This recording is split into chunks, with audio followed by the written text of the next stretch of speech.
So welcome. Just a few things about AIGA Orlando. We are the Orlando chapter of the design community. We're a national organization, and Florida has the honor, really, of having the most chapters in any state in the United States. So we have 6 chapters here in Florida, which means like pretty much anywhere, the big cities that you go in Florida, you'll find one of us. You'll find a creative community that's really striving hard to work hard for their cities. Can you go to the next slide? We get together because we have this strong belief that together we can do amazing things, and that's probably hasn't been as clear as it is right now today with the things that we are about to show you, where people got together and did amazing things. Everything we do, we try to create a community where design thrives, and we do so by having these 3 tenets. These are our 3 tenets. We try to provide programming where to nurture designability, prove design impact, and unite people. And again, that isn't as evident as what we are doing today with this Changemaker series. So I'm really, really proud of this Changemaker team and what they've done. Because it's not something that we've done in our community before, and it's hoping something that we do in our community from now on. So if you can join me in giving a round of applause to Brian Nutt, Avery Smith, and Gina Piscitelli, I'm sorry, I was about to. And Shabnan, thank you. We're working so hard, and on that note, I'm going to invite the Changemaker team up to the stage. Thank you. Hey guys, welcome. Thank you guys all for coming. The Changemaker series started off, 3-4 years ago? Yeah. In Seattle. I guess last year sometime, we started looking around at how we could pair not-for-profits with the creative community, and it took us a while to figure it out, and a lot of conversations between the team, and then we sort of by chance found Seattle and really saw what they were doing. I really liked what they were doing, found this Changemaker series that they had initiated, and connected with them, and really sort of basically took it from there. There you go. Right, like, as designers and as creatives, spec work is kind of like, an evil term, but when designers actually volunteer their time and energy to help out with causes that they care about, it can, generate really awesome things. So we just wanted to create a platform where creatives can learn more about people that are doing awesome things in their own backyard, in their own community. And so this is kind of our inaugural year, and we hope to continue doing awesome work for years to come. Yeah. And kind of a little background on the process that we've had so far. September 8th is when we had our kickoff event. We were hosted graciously by ArtReach Orlando, and that's where we had a workshop a facilitator come and basically kind of take everyone through a design thinking ideation process so they can figure out how to work with their nonprofits and finding not only the solutions but the problems that need to be solved. Then we had a 2-month project development period from September to November, and of course here we are on November 10th to celebrate what everyone has come up with. So the video I'm about to show was created by Anna over there, graciously, who filmed.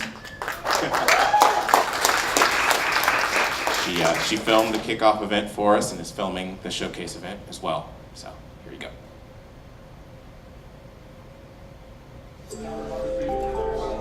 Today we are at the kickoff event for Changemakers 2018. Changemakers is an opportunity for creatives and local nonprofits to come together so they can collaborate, figure out the organization's design needs and design challenges, and come up with a strategic solution. We can really empower ourselves and empower our communities to change what we want to see changed, to improve, to highlight, to connect. So Design for Good is really a tool to take ownership of our environment.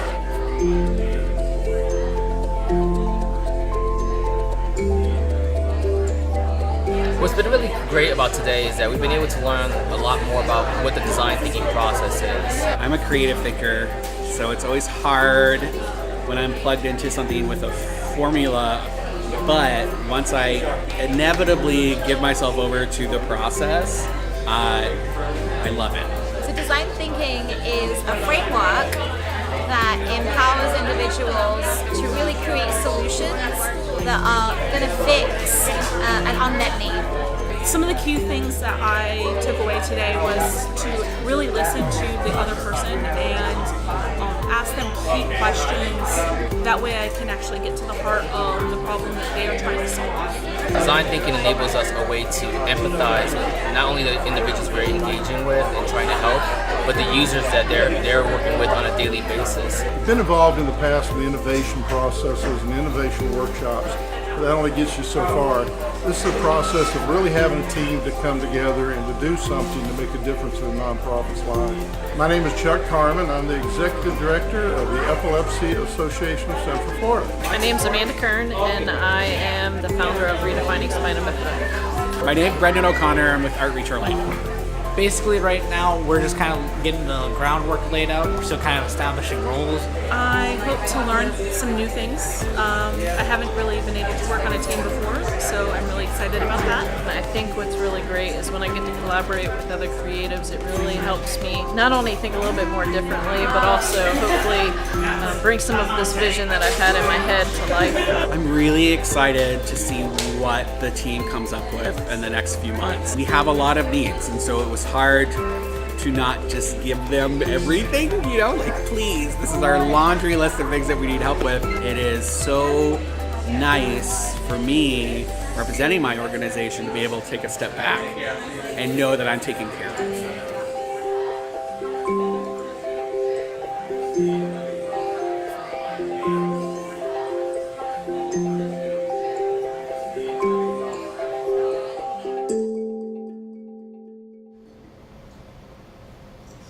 Very nice.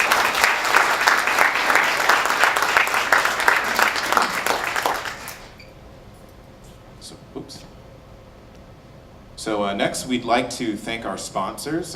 First up is Push, who sponsored us with a very generous donation, nice cash donation, which helps pay for the venue and other things that it takes to put on these events.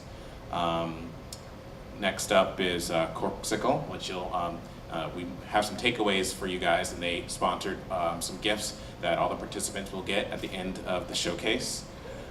And last but not least, we have Tech Systems, who was gracious enough to volunteer and sponsor the food and all the delicious refreshments that you're enjoying today. Oh, and also, Tech Systems is graciously holding a raffle over there. Is it a year? Yes, it's a year of the Adobe Creative Cloud that you'll be able to win. So don't forget to go over there and take part.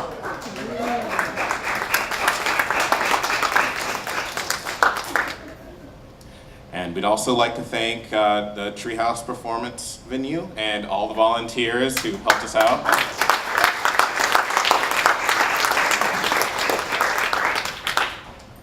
So next up, I will be handing it over to Diane Levine. She works at Think Creative and also does her own 24-hour Think-a-thon every year. So you should definitely check that out as well.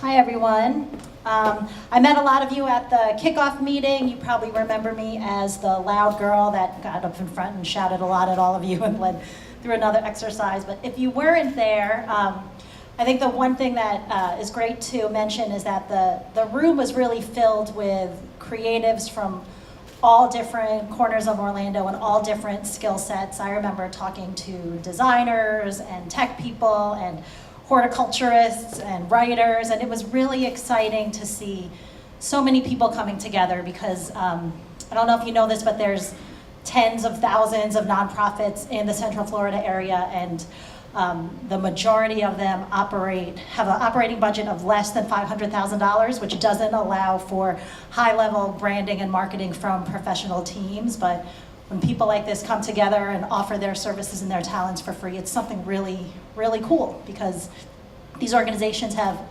they have limited budgets, but they don't really have, limited passion for doing something really great for the communities they serve. So with that, I would like to introduce the organizations that are benefiting from Changemakers.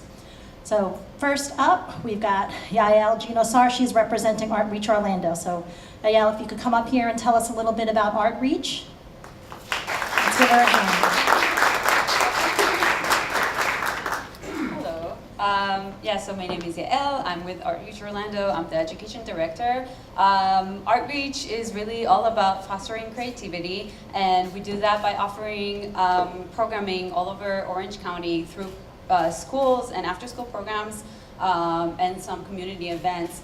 We really focus on showing young people that their creativity is important and their voice is important through their creativity. Every child is creative. We're all born with these brilliant minds, and we just need sometimes access, right, to art programs that would show us how we can use our own creativity to explore what is happening in our life and to kind of propel a change that we want to do in our own community, in our own life, or even just like to stage our voice. And this is kind of the opportunity that we provide through our programming. We have our own programmings. We have programs that are in partnerships with the rep and with other kind of creatives. So we focus on visual art, but we also provide opportunities to explore other mediums of art.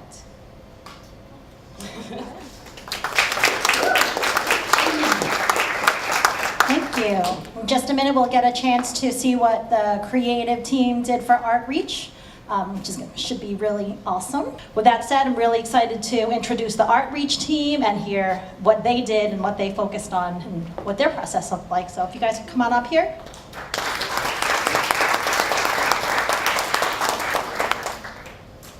While we're connecting, I'm Hannah Murphy. This is Gabriela Domingo, Jessica Smitherman. Two of our teammates couldn't make it here today, Caitlin Osario and Will Setzer, but we would not be here today without them. So we're super, super grateful. They were a really integral part of our team, especially at the beginning. So this is us, this is Team ArtReach. Thank you, Yael, for coming too. And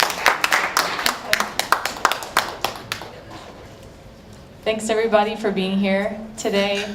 I know there's a lot of things to do on a Saturday, but especially after the last team made me that much more excited to share what we have created these past few months. And I'm also really, really looking forward to see what the Epilepsy Association has come up with.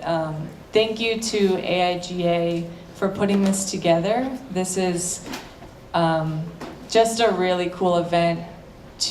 Before I jump into the presentation, I've never gone through the design process like this with a client, quote unquote client, because now I think we can call each other friends.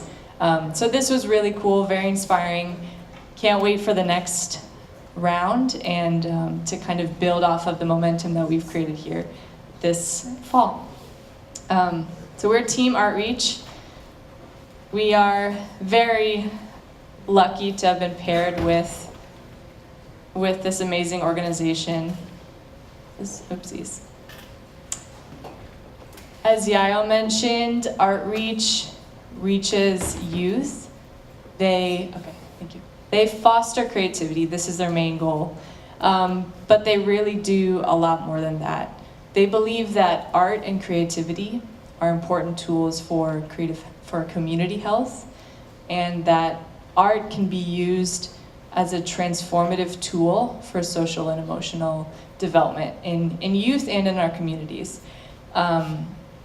Before we came up here today, we had a chance to talk with Yael, and she was saying how in the grand scheme of nonprofits, ArtReach is really quite young. So they're still developing their programs, and they're still kind of developing their vision, growing that, building that out. And from our research as a team, you really couldn't tell that, because their passion has spread out into the community. You've probably encountered ArtReach projects and didn't even know it. So who is ArtReach? They're an amazing group of individuals who believe in youth and who believe that art can be used as this amazing kind of tool for each person, even those who may not consider themselves artists, to kind of be expressive and mindful.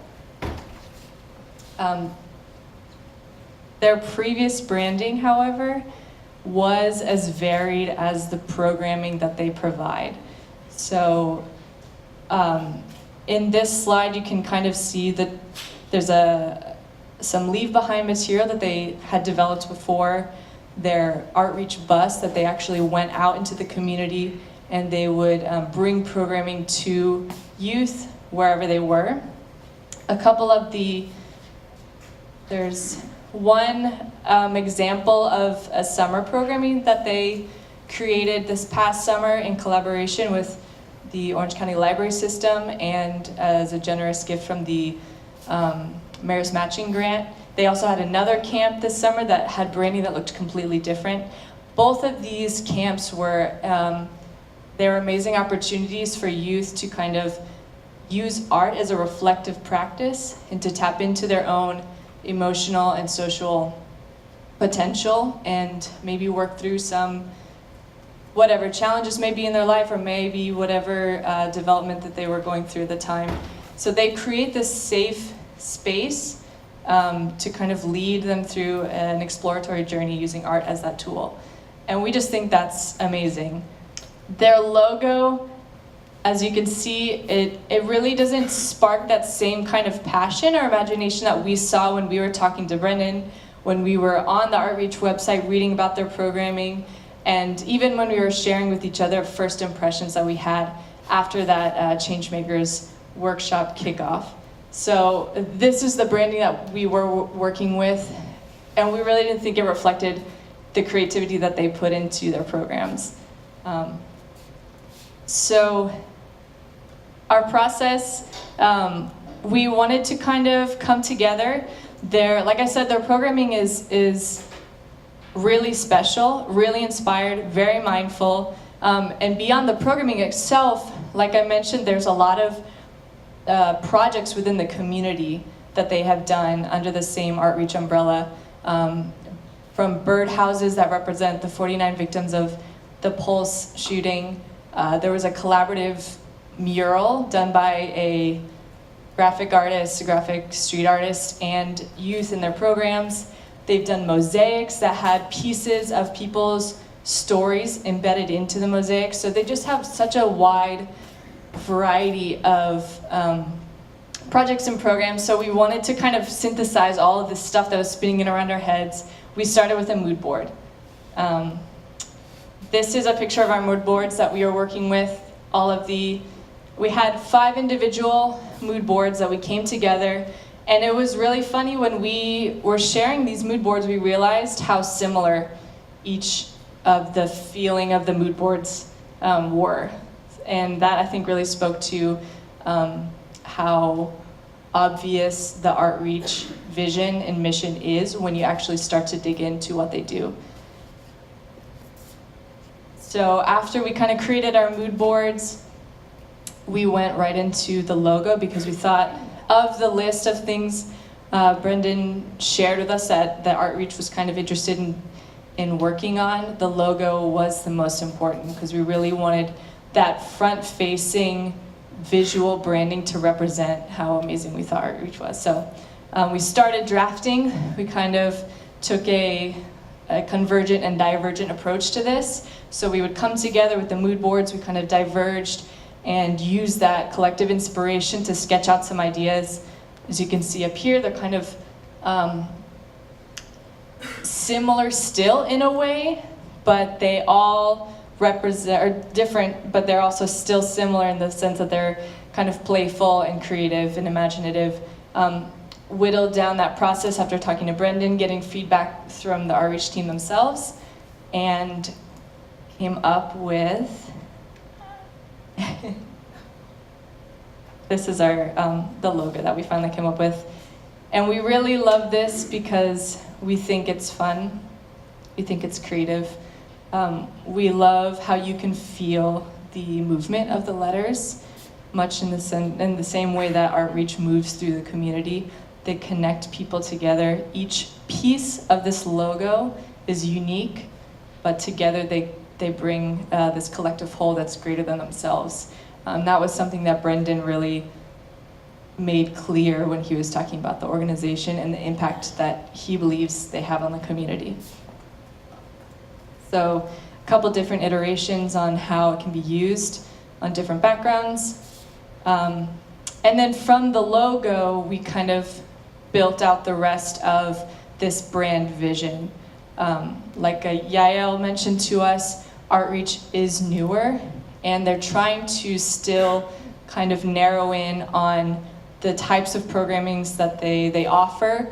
And so we wanted to reflect not only the potential of the wide scope that they can create, but also really represent the kind of cohesiveness that they're trying to, that they're aiming for now. So from the logo, we built out a couple of icons that they can use in different places that we'll explore a little later in the presentation. I think these are special as well because a couple of these are representative of projects that were actually created from ArtReach use. So the little horned donut, these dino heads, and the bird cages, of course, representing the birdhouses project. So this is a snapshot of our branding guide. And we really hope that this can be, again, used as a branding framework going into the future as ArtReach kind of starts to narrow in on their types of programmings, the specific mission and vision and reach that they hope to do, that this is a springboard that we can start to make all those assets kind of cohesive. One really important thing that we realized early on in this process as well is that ArtReach is all about collaboration. They're engaging. They want to empower each individual to be a part of the creative process. So when we were designing some of these leave-behinds and these informational pieces to go out in the community, we were imagining something that could not only be used as an info sheet, but also something that can be used to foster creativity itself in that individual who's taking the leave behind. So on the left here is a little coloring guide that you can color in, and then on the right is a little more structured, formal kind of leave behind that represents all the cool things that ArtReach does. So our vision, of course, if we had all the time in the world, we would keep working on this because there's so much potential in an organization that's as creative as ArtReach is. And our hope is that, again, this logo can really kind of create this recognizable brand, this visual brand that is recognizable in the community and expands the reach of ArtReach, whether it's on social media or when they're out in the community. And not only that, but that matches the scope of programming that they've come up with. So these are a couple of ideas we had for business cards. So there's a couple of more formal ones. And then of course that same kind of like engaging, imaginative business card on the bottom here that the person receiving it can kind of write a note, write a drawing, whatever it was that inspired to connect with ArtReach in the first place. And this is how we envision possibly social media engagement can look. They're really active on Instagram. I think because they're out in the community so much, this is the most accessible social media tool that they can use. So we think that kind of focusing on these photos that we've kind of shared with them as a template that they can create a more streamlined and structured social media presence that will expand their reach. Thank you so much, guys. Thank you so much, AIGA. This was a really, really awesome experience, and thank you so much, ArtReach, for being an incredible host and inspiring us. And we look forward to working with you guys again. Thanks.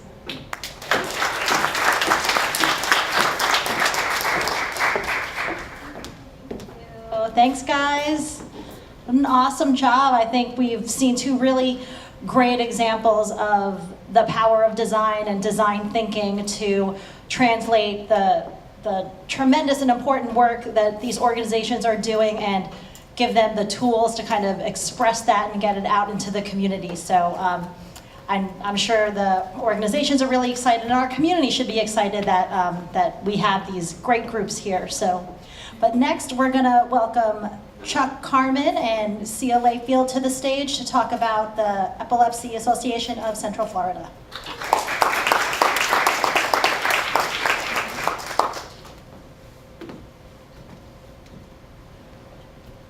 Well, good afternoon. I'm not Seal, I'm Chuck.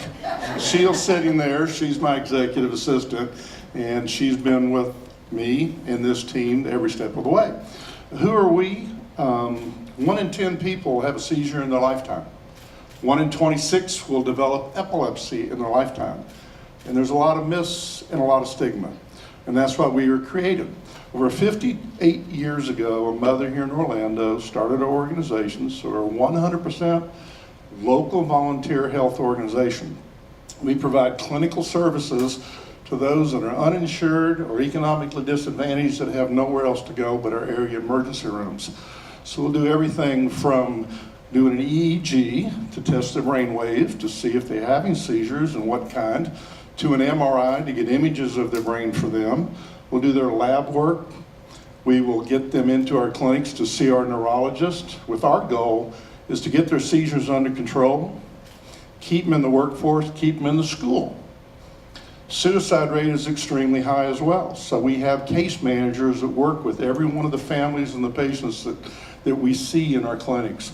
We serve on average about 560 patients a month with the clinical services. We started a number of years ago a prevention education program because many forms of epilepsy could be prevented. The leading known cause is some form of head trauma. So we have a full-time health educator that goes out in the community and speaks about epilepsy to educate and break the myths and the stigma. A few years ago, we were fortunate to start another program, so we went worldwide. We have about 3.8 to 4.1 million visitors every month to one of our education sites to learn about epilepsy. And to fund our programs, we started something called a store, an online store. So you can see we're kind of fractured. So this opportunity came to us, and we had a great team that saw the challenges we had to help bring this together. And I'm definitely not going to steal their thunder, but we were thrilled to be part of this, and we're glad to be here. Thank you so much.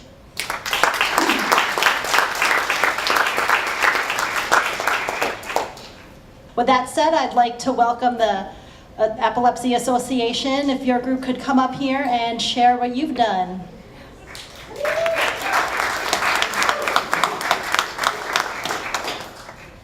Thanks. Yeah, while we're getting set up, I'll just go ahead and start by introducing us, our team. My name is Claire Angus, and I served as our team's project manager.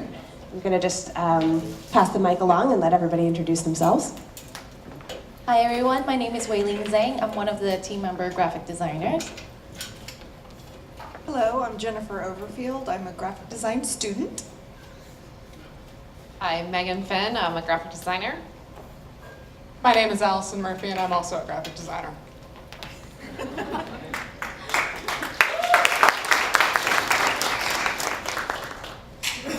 Yeah, well, again, while we're just getting set up, just want to also echo our thanks to AIGA and to Chuck and Seal with the Epilepsy Association for their great support and just even all supporting us in this process and putting this together, because I think we all had a really great experience, and we look forward to sharing with you what we learned and what we actually did. Okay. So our group did work with the Epilepsy Association of Central Florida. We worked very closely actually with Chuck and Seal during the first several weeks of our time together, and spent just a lot of time learning about the organization. And really, the more we learned, the more we found out there was to learn.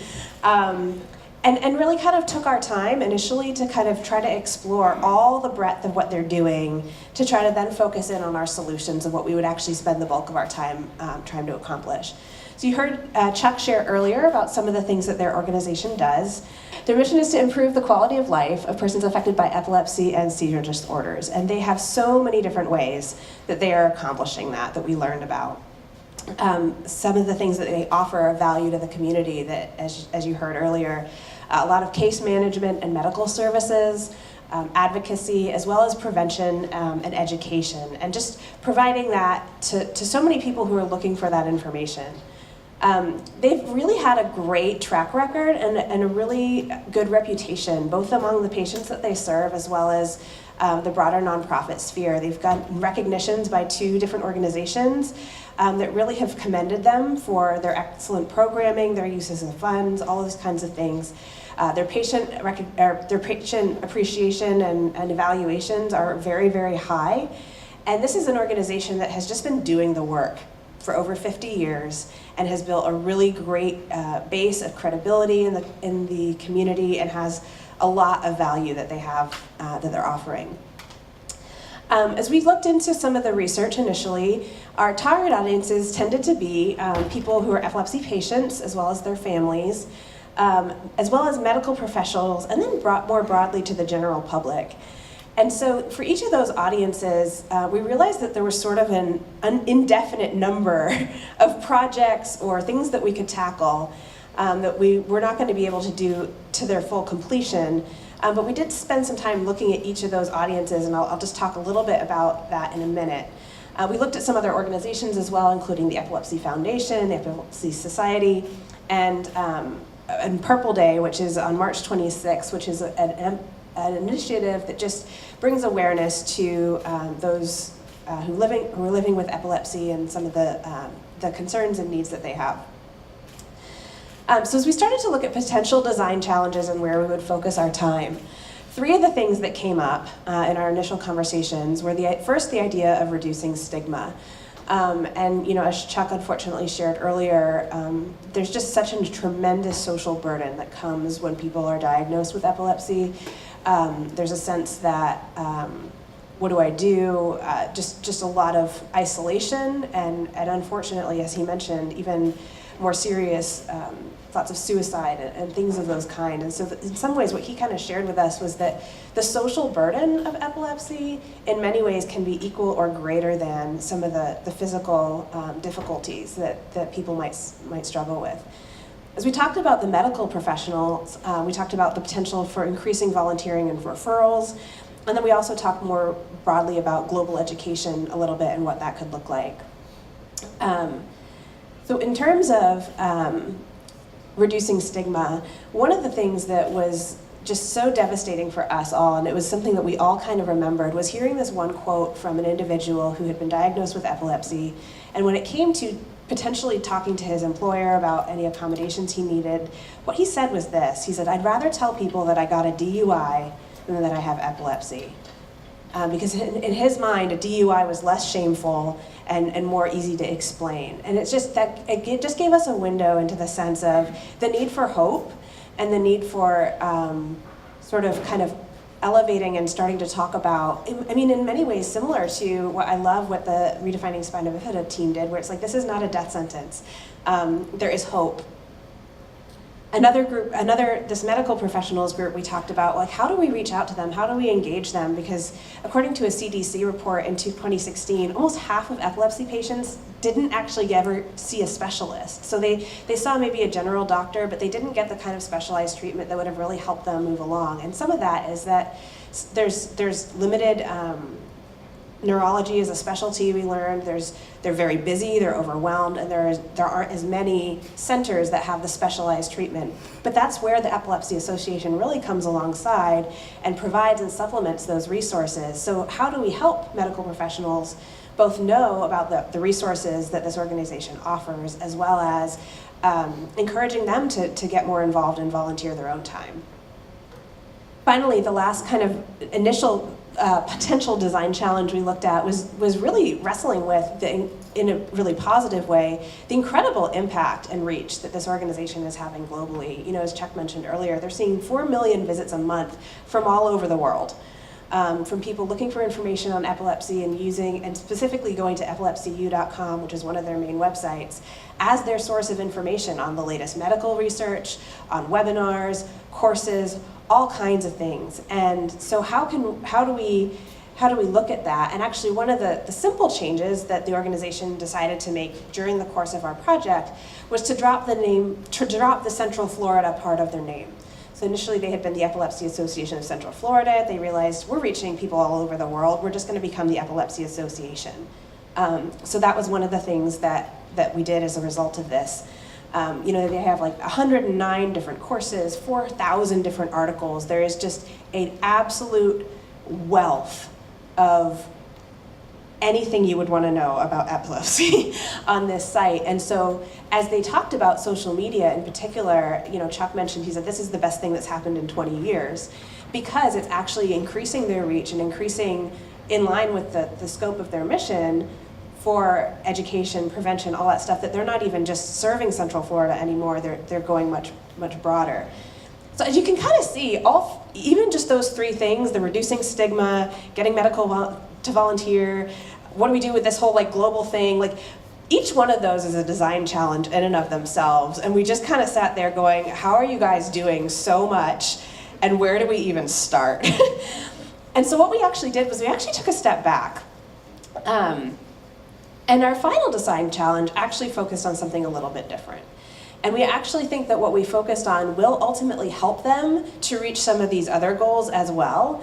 But we gave them more of an infrastructure and a foundation that will set them up for future success, and then tried to really kind of pave the way and set some tracks for them to kind of continue with some of these other initiatives that they're wanting to do. And so we kind of asked, you know, how do we amplify the limited manpower of the Epilepsy Association while simultaneously keeping the work itself simple? And this is where we really were just astounded by the incredible dedication and work that has been done, because they only have a full-time staff of 6 people. They have no designers full-time. They have caseworkers and health educators, and you know, Chuck is the executive director and he's doing all of their social media. And it's like, for the number of engagements and visits and views and content and programs and webinars and events and board meetings, and I mean, it was just kind of like, when do you sleep? And so we kind of wrestled with that, going, okay, we are all able to give our time for these dedicated 2 months, but how do we actually set them up, not so that they then have to try to replicate what we've been doing, but that they can have tools to run with on their own. And so some of the kind of speed bumps we ran into as we looked at this is that they, as an organization, they have multiple assets with different branding. So they have 4 different websites and about 5 different social media channels. And up to this point, there hasn't been an integrated approach to having those look and feel like they're part of the same family. They have limited manpower, as I just mentioned. And Chuck actually mentioned as well that, you know, eventually he's going to want to retire. And as they bring potentially more people on board, they want to have some clear guidelines so that anybody in the organization who is working on this in the future kind of just knows where to start. That maybe they don't have a design background, but they're still going to be doing posts on social media or something along those lines. Like, how do we help them kind of break it down to a level where they can continue and have some consistency in their brand, but not have to, you know, go through all these different hoops just to get there. And then, as I mentioned, just sort of a lack of design experience, that everybody's doing incredibly great work, but in that lack of consistency and cohesion, there's some lost opportunity for the incredible breadth of what they're doing to be part of a unified brand where people who might engage with them at one point also then recognize, hey, they're also doing this, or this is also available, or I saw this article and hey, I could go buy this merchandise from the store, and then I could go share the social media posts with my friend who just got diagnosed, or whatever that is, and to try to build some more cohesion and more of kind of a full ecosystem. So I'm going to bring up Allison, who's going to share a little bit more about how we tackled this kind of general design challenge.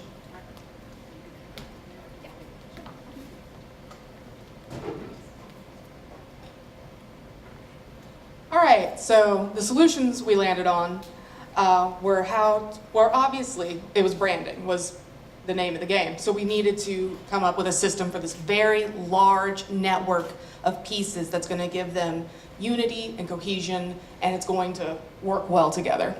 Second came social media. Again, social media is the most exciting thing that's happened in the past 20 years. This is insane. You don't have to do your own marketing anymore. You create this piece and then your fans go share it around for you, and that's amazing. So what we wanted to do was ideate a social media campaign for this new brand. Now we can move on. All right, and our third piece was to create I'll signal you. All right, so our third piece was to create some user-friendly toolkits that Chuck and the team at Epilepsy Association can use on their own to create their own devices, because they're not gonna have us forever. I mean, I wish they could, but I got stuff to do. And so, we wanna make sure that these guys are set up to succeed after this project's over, that these guys can create their stuff on their own in addition to whoever they can reach out to, but they have the tools they need to succeed. So let's look at our mood boards, because where doesn't a designer start but with a mood board?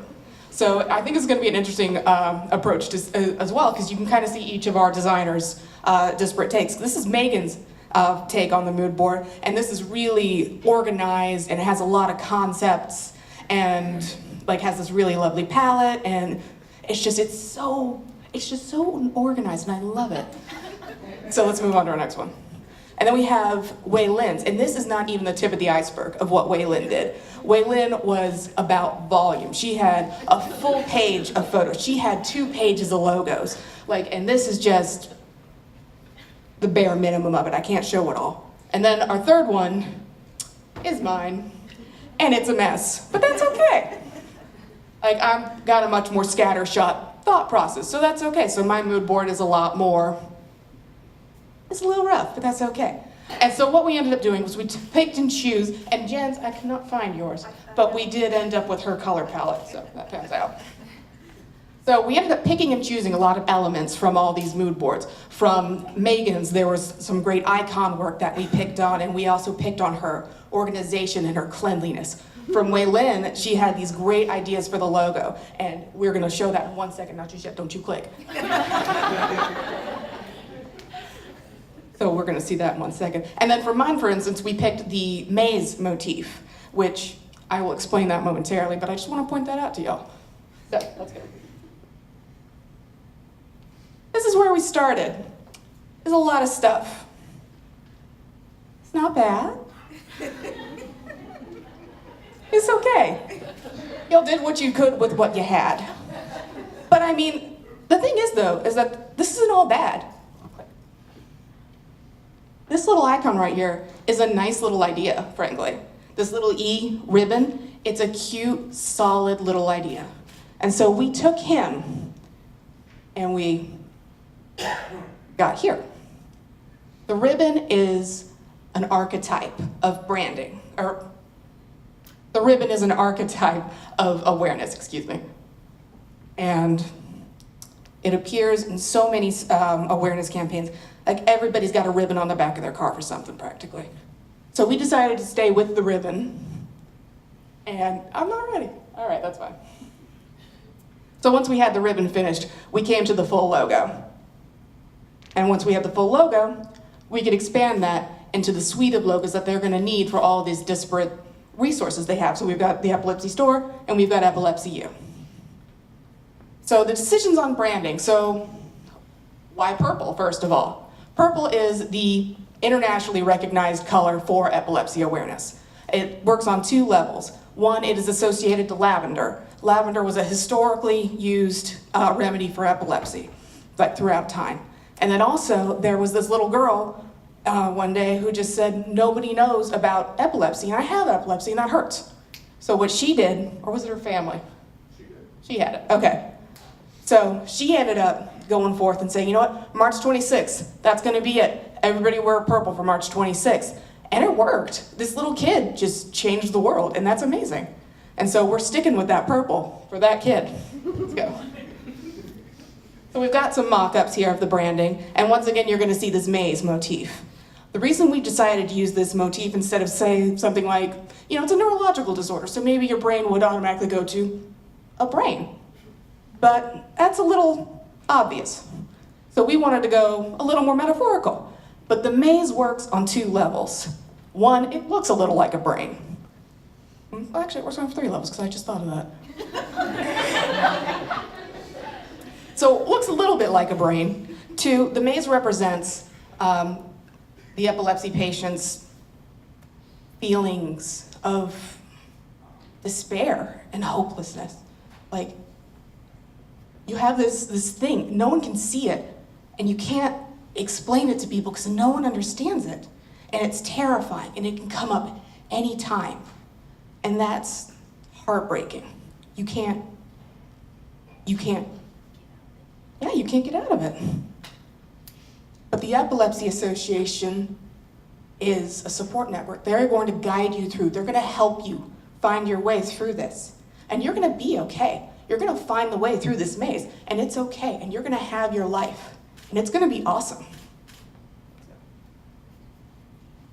And now I'm going to hand off to Megan, who's going to talk about the branding guide.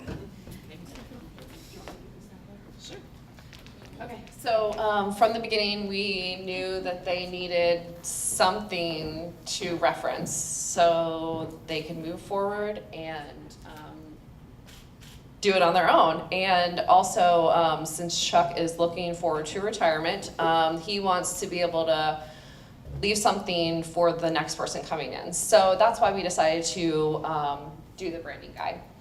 So we wanted to give them as much information and as many guidelines as possible. So it was pretty simple for them to use. So that was the goal. We wanted to do a branding guide for the non-designer. So that's what we put together. So we just chose fonts. We gave them ideas of backgrounds they could use,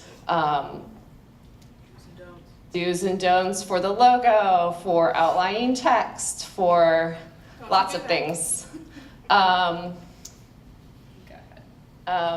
Next, also, they did mention they have an epilepsy store, and they take all their own photos for the store. So we wanted to make sure that we put in a guideline for them on how to take the best photos possible to be able to increase sales and show the value of the products that they're selling. So that's pretty much it. She's gonna pass one around so you guys can look at some of the other things we've put in there, but we're hoping it's just a nice starting point for them moving forward in the future. So Waylon is gonna talk about the social media. Okay, hi guys. So one of the problems we have with Epilepsy Association is that on their website there's so many information. You know, for someone who's maybe just recently diagnosed with epilepsy, they wouldn't know where to start. Or somebody who wants to just learn about epilepsy would want to have this information more easily access. So we came up with this fearless social media campaign. Play on words where you don't have to be ashamed, you don't have to fear if you're diagnosed with epilepsy, and then fearless because we have a community of people there to support you and guide you through this journey. So we basically sketched out, so the social media campaign is basically shortening the information into a 3 to 5 minute video where we bring in someone from the board, Epilepsy Association, or just from medical health professional to talk about epilepsy so that you guys can learn more about it. It's like a really good summary on video format, which is engaging. So basically we came up with timelines. I gave them a storyboard. I really want this to happen. Basically, I really want a ribbon coming in, flowing, turn into the E-ribbon that we've created, and that represent Epilepsy Association, have people coming in for interview, and maybe this could be happening for March 26th, anytime that Epilepsy Association decide to do if we're not on board. Chuck said they're doing it for March. Yeah. And then we have a social media starter pack for them, just to give them for the month of November, something that we've made, like banners, thumbnails, something for them to have a start with social media. They do have social media, but it's not where we want them, or not as good. But Allison is awesome. She makes sure Epilepsy Association is well prepared. So, again, we're addressed with the problem, how do we give Chuck and Seal and everyone at the Epilepsy Association the tools to succeed on their own, right? So the solution we ended up coming up with was to create templates in a software they're already familiar with, PowerPoint. So what we've done is created a number, or well, this one was built in Keynote, but same thing. So there's a lot of guidance in these tools. These are going to be things that they can make on their own. Types are defined for them. The backgrounds are defined for them. Images are sourced. We've given them a library of images from unsplash.com, which all you got to do is just put a little credit on the corner, and then you can use it willy-nilly, and it's going to be great. So these guys are going to have the tools to succeed on their own. They're going to be able to write their own credit, or they're going to be able to write their own content, post their own images, and it's going to look great because they have a tool to succeed with it. So how do you gauge success?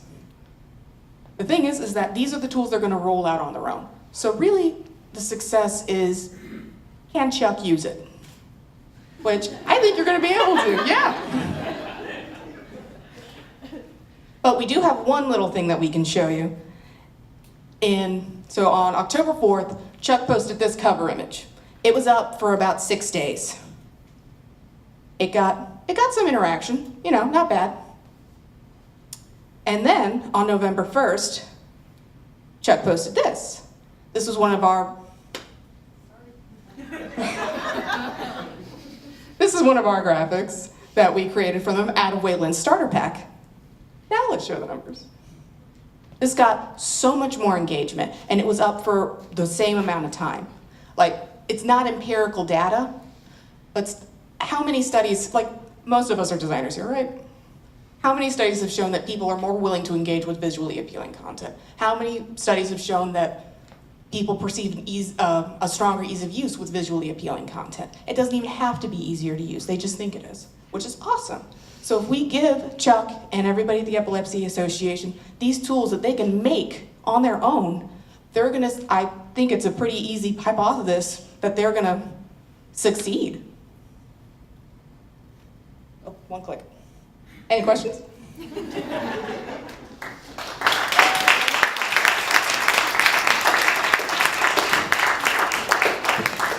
Thanks, Allison. And I'm not sure how much time we'll have for questions or anything along those lines, but I wanted to kind of just reiterate how much every person in our team, as you can tell by even the way that they presented, contributed so much to this overall initiative. And what we actually ended up finding out by the end that was kind of cool is that as we looked back at some of those initial, like, oh, we could do this design challenge or this one, and medical professionals or this or that, like on a small scale, we were actually able to even help the Epilepsy Association to actually reach some of those audiences as well. We were able to redesign a leaving piece for medical professionals. We were able to come up with this fearless campaign that is a starting point. It's not the entirety, but moving toward some of this reducing stigma and creating awareness. And then with the global focus, creating some of those those abilities to cross-promote across the different channels where people who might be coming from another country can learn about some of the other things that Epilepsy Association is doing, as well as the name change, pulling all of that together. So I think we were pretty encouraged by where we were able to get to. We knew we wouldn't be able to accomplish everything, but what we tried to do was to plan for sustainability, to set them up to succeed well, and to help amplify and simplify their efforts as they move forward. So we wish you the best and really can't wait to see what you do. I also real fast just want to call out, Jen didn't want to talk, but I just want to call out her invaluable assistance as a production artist for us. She was willing to hop in on everything and anything, and she was an excellent resource, and I don't want you guys to think otherwise because she wasn't speaking.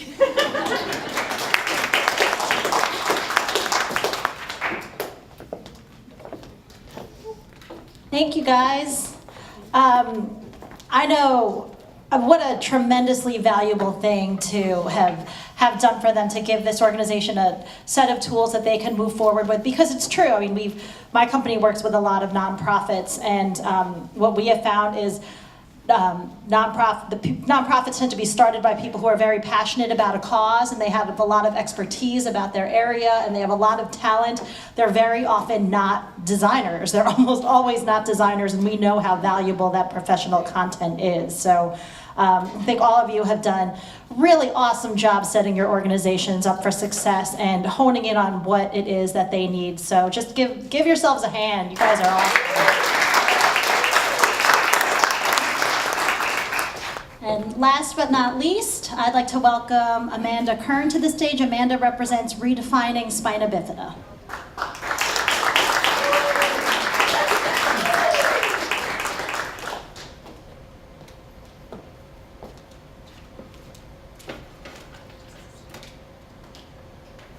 Good afternoon, my name's Amanda Kern, and I am the founder of Redefining Spina Bifida.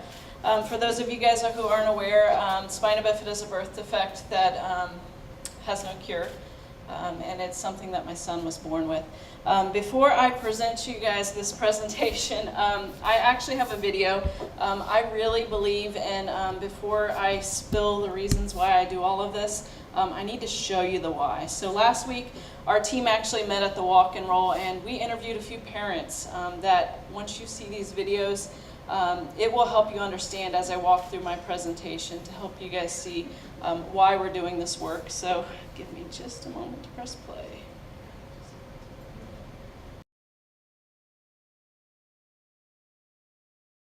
So when we first went in, all they could tell us was that she had hydrocephalus and that it was pretty severe, and they told us probably a half dozen times that we should medically terminate her, and then a week later we found out her hydrocephalus was being caused by the spina bifida, but no one could really tell us much more than that what her life would be like. Basically, we were told that he would be a vegetable and would never move at all, would never be able to do anything, is what we were told by the genetic counselor. Right. Within 10 minutes after them discovering that he had spina bifida. You know, the first is shocking for all of us, I think, when we get the diagnosis, and then we have to figure out what we're going to do. Everything was negative. Most of it was incorrect, and it really just painted a very bleak picture of what his future would look like. And not just his future, but ours as a family, making it seem as though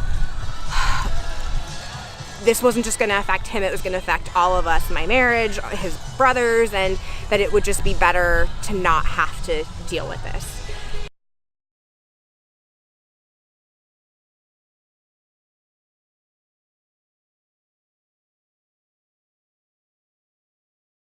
We feel like her life is great. I think she feels like her life is great.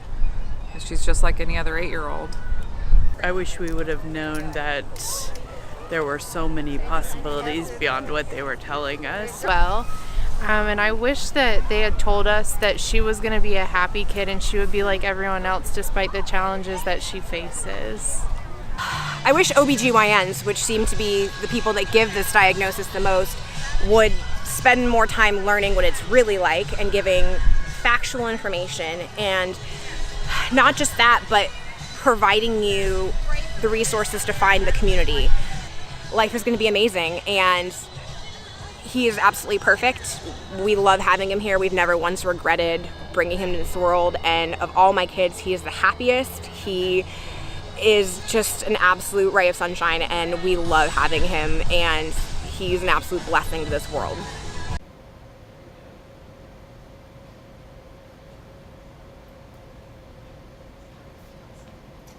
All right, so redefining spina bifida. The purpose of our initiative is to create awareness of spina bifida, and really we hope to improve the perception of spina bifida. About 8 years ago, I learned that my son would be born with spina bifida. And so I've got a little bit of a story to tell you. You heard the other family stories. At 17 weeks pregnant, we learned through a phone call, my doctor called and said, hey, your prenatal test came back, and we think your baby may be born with spina bifida. She let me know that I'd need some prenatal tests, some ultrasounds, and just a way to confirm that our baby would indeed be born with this birth defect. And basically, the very next day, we learned that he would be born with spina bifida. We were told a lot of really negative things, a long list of complications that he would be born with. We were sent home with photocopied resources that were 20 to 30 years old. None of them had pictures, and they were just full of a long list of things that my son would have wrong with them. Some of those things that we were told he might face paralysis, he may never walk. We were told that he would be born with hydrocephalus, and because of that he would probably need a shunt. And a shunt is basically a device that is in his head and helps drain fluid from his head. We were also told that he may experience cognitive disabilities or may even be brain damaged because of it. We were told that he may suffer bladder and bowel incontinence, he may have urinary tract infections, he may have osteoporosis later in life, that he may have seizures and epilepsy, and that later in life he may face obesity, diabetes, and kidney failure. How can you not want to give up? We spent 3 weeks debating what we were going to do with our child's life. We were given 3 options. The first one was fetal surgery, which at the time was in a randomized trial. Even if we had went for it, we weren't guaranteed that we'd be given the option to do that. I personally felt it was too risky. Our next option was to go full term, and our other option was just to give up. We were told to go see a pediatric neurosurgeon and told that they were the ones that had all the good info and the info that would give us some hope. And so basically, as I waited the hours before we were to see our doctor, I spent, just like a creative, I'm not just a founder, I'm also a photographer and a designer, so I spent time mind mapping. And I basically decided to figure out what in the world our options were and how in the world we were going to face this, and I honestly had no idea what we were going to do. On one spread, I mind mapped everything that went through my mind if we went full term. And on the other spread, I went through everything that my life would be faced with if we had given up. We were given the option to basically have our child be faced with significant challenges, not really knowing any certainty to the diagnosis, or to give up and just continue with life and kind of avoid all of the problems. After 3 weeks, we decided, obviously, I would not be here today if we didn't decide life, okay? We decided to give our baby a chance, and his name actually is Chance, because we decided we'd give him a chance to give us his own take on life, let him show us what his life would look like. And he's really not disappointed us, but let me tell you, his life's not been easy. The first 3 weeks were really hard.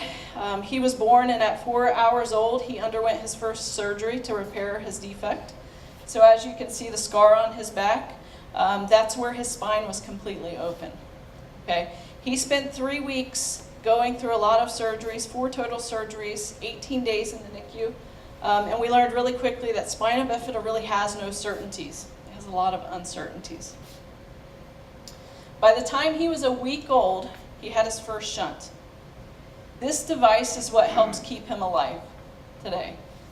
And so basically the fluid, because of his hydrocephalus, builds up in his head. Without this device, he would probably not be with us today. Either that or he might be brain damaged. Unfortunately, this device malfunctions 50% of the time, so most of his surgeries have been due to this device. We took him home after about 3 weeks, and I'm a newborn photographer, so every day for 3 weeks I photographed him just like he was a brand new baby. And I truly wanted nothing but a perfect child before he was born. I really didn't understand what it meant until after I brought him home. He redefined my perception of what perfect was. And I think you can see his picture as a newborn baby. He's pretty perfect, just like any other baby. So before we got the diagnosis, and in the first few weeks after, my doctors told me that spina bifida, a diagnosis like this, is like winning the lottery. And I thought he was crazy. It's not anything that I wanted. He said, well, it's like winning the lottery no one wants to win. The odds of having a baby with spina bifida are less than 1%, but he's been amazing, and we're really blessed to have him with us on this journey. So the first year, about 8 months in, we had reached 11 surgeries. But let me tell you, in the hospital, every time we were in the hospital, once he was past the surgeries, he was the smiliest baby ever. So he had a very resilient spirit. Shortly after I had Chance, I started connecting with our local organization that supports families affected by spina bifida, and I basically offered my photography as a way for them to, number one, fundraise and build an incentive to start bringing families together, and then also to create awareness of spina bifida. At the time, Chance was in the hospital for 10 days due to his shunt, and I decided to take my very one small break from those 10 days to go do a photo shoot that I had promised. I have to admit, I was completely scared. Other than my son, I had never really truly met children with spina bifida, and I was really scared of seeing what his future may look like in those children. And so I was greeted by children in walkers and wheelchairs, and I was greeted with kids that had the most amazing spirit, and they were the happiest children, and more than anything, they were loved. This kid here, every time I see him now, he still gives me a hug. He's the most loving child. I was greeted by children who walked, the same children that were told by their doctors, the parents were told, that they would never walk. They were walking. They're beautiful children. These are the types of pictures I wish I could have seen before I had my son. I got to meet a lot of kids as I did this photography work. This young baby here ended up going viral on Instagram and Facebook. I think the community was just excited to see that somebody was willing to embrace the birth defect, and they weren't scared to show it, and that these kids are proud to admit that they were born with spina bifida. It definitely changes their life, but their lives are changed because of it, but they're still amazing people. A lot of my work was shared publicly, and it reached quite a few people throughout the world early on in the first couple years after Chance was born. And I think the biggest thing that people continue to echo is that although you see his birth defect, you see his beautiful face first. You see that he's a normal child, he's happy, and he's loved. I got to meet a lot of newly expectant families and families that just had their babies, and they were scared. And they would share their stories with me. And you know, the stories I heard over and over was that they heard a long list of everything that was wrong with their child when they got the diagnosis. And that in many cases they were told they should give up. The termination rate for spina bifida in the US is about 65%. And throughout the world and other countries, I've been told it's over 90%. Some of these families weren't just told they should give up, some of them actually were urged to give up many times. This family actually told me many times before they went to another doctor, they were told to give up. They said that the quality of life of a child with spina bifida is really low. I got to meet a lot of adventurous kids, kids that even if they couldn't walk, they would show me they could walk in their wheelchair. and literally this kid would use his wheelchair to walk side by side. I really try to embrace the happiness of these kids. A lot of kids end up in wheelchairs, sometimes more for long distances. In this example, this child cannot walk, but you can't deny that he's happy. He's one of the happiest kids I've met over the years. And really my hopes in sharing some of this work is that the photography of kids in wheelchairs shows that, you know, they can still be happy even though they're in those chairs. A big fear of families is that the family may be affected, or the siblings. I remember with Chance, we were really scared how the siblings, his brother and sister, would be affected. They are among, of all the kids I've met, the most compassionate and helpful children I've ever met. And showing the love of them, that's important to me.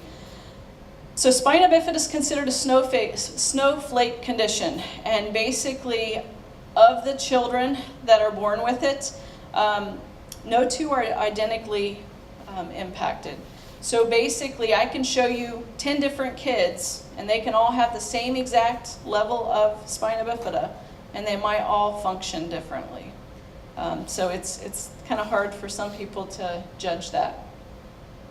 Over 5 years, I was fortunate enough to photograph about 70 babies, kids, and adults born with spina bifida.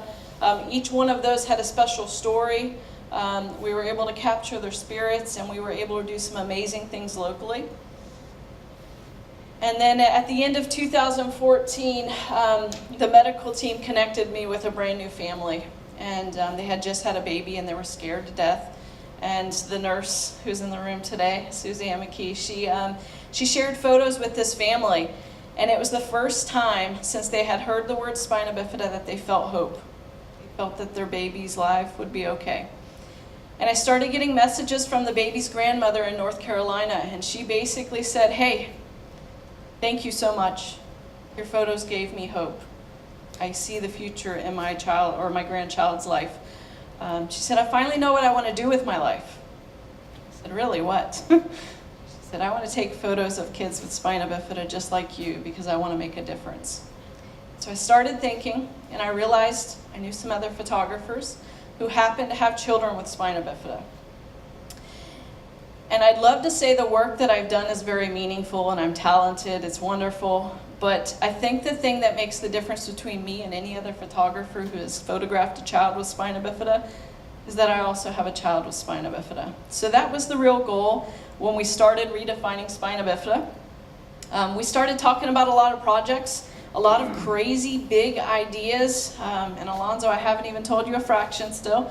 A lot of big ideas that I can't wait to see them unfold. And so we started early on, and I said, you know, I think we need to start a nonprofit. I don't know how to do this, but I think I'm just going to do it. We needed a nonprofit to be able to start fundraising and to bring in the money to be able to do the projects because they couldn't be done for free. And so we started out by creating a Facebook page. That's free, right? In 3 or 4 days, we had over 1,000 followers. Our goal was to share our photography, most of it was of our children, and share stories. We really had one goal, and that was to change and improve the perception of spina bifida. So the best way to do that was to share the stories of families, families who had felt blessed or loved, or the children felt loved by their family, even though they had spina bifida. And to show pictures of kids who were loved, incredibly loved, who were happy. To show pictures of babies and tell the stories of the obstacles that they faced. And to show the stories and the pictures of the adults doing the things that the doctor said they would never do and living longer than any doctor had ever said they would. After a year or two, we had connected with about 12 different photographers throughout the US. We basically had a process where we would review their portfolio, say, hey, if you have a child with spina bifida, we want to bring you on board. And in the last year or so, we've actually connected with a photographer also in the UK, so we're starting to reach even more people and we're able to spread our word even further, which is exciting for me. Our big goal, obviously we have many, but one of them is to create the resource. Right now there are no resources for prenatally diagnosed families other than a printed handout sheet that has no photographs. And I'm inspired by the Down syndrome cause because they have 3. So I am aiming to create at least one, both online and in print, that will share pictures and real information. And yes, I want it to be honest. I want to share what those challenges look like. But I do want to make sure that the families have something that gives them hope. Because if you send them home without something that includes pictures or stories, guess what they do? They Google it. And Google's results for spina bifida are scary and actually horrifying. So that's our big goal. Another big goal is to help these families feel embraced and help them realize that their kids can achieve their dreams. They just might need a little bit more support sometimes. And if they need a wheelchair, walking does not define happiness. This is probably one of the most viral posts that we've shared, and it's because it's popular with all people affected by disability. And really our goal is to create that hope and help these families know that even if those long list of things that are wrong with a child that may be born with this condition happen, that you can trust their life will still be amazing. They'll still do great things. They'll still have a lot of promising moments in their life. So spina bifida's like changed our life, right? And Chance is now, I showed you baby pictures, I gotta update you. He's 7.5 now. Okay, he's been through 16 surgeries. I've lost count of how many medical moments and how many days we've been in the hospital. But he's redefining spina bifida, and he really truly is the inspiration behind me stepping forward and doing all of this work. He's just like any other kid. He's faced a lot of challenges, but he's in 2nd grade now. He loves to read, write. He really, really loves math, which is kind of weird for kids with spina bifida, right? That's not the norm.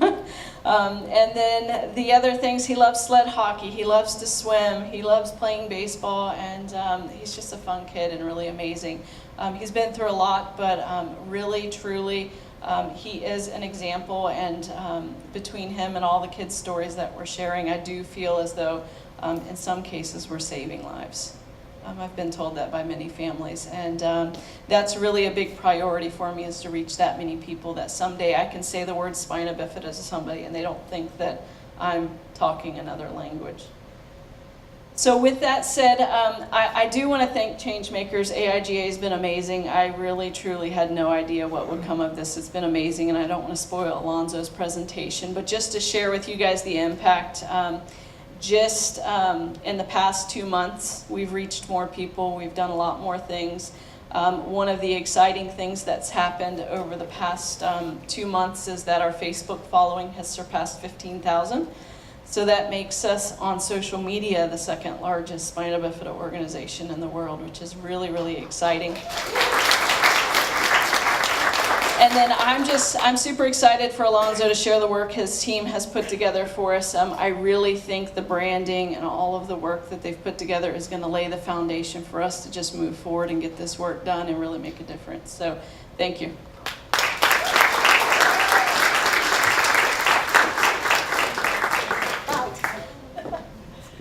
Wow.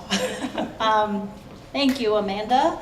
That was pretty amazing, and you know, I wasn't gonna share this, but since Amanda kind of gestured to me, I have a 4-year-old son with Down syndrome, and like you, I was diagnosed when he was diagnosed prenatally, and it was terrifying and scary, and the Down syndrome community is a few years ahead. The difference that I had was that I was connected to the association, and I was given those pieces that she said that had pictures of happy kids and positive stats, and emphasized that idea that he could have a happy, positive, great life, and that made a difference. Because we faced that termination, we faced that decision too, and we took it very seriously, and we came very close. And these pictures and this marketing material. These brochures literally saved my son's life. So if there's any doubt about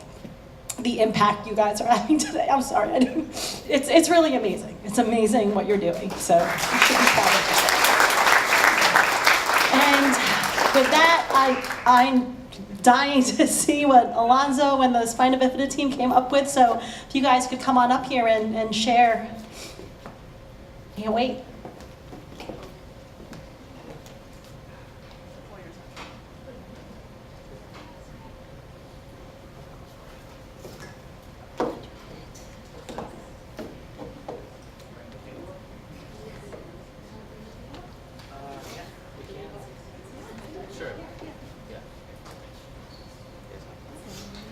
Hello. Hey, everybody.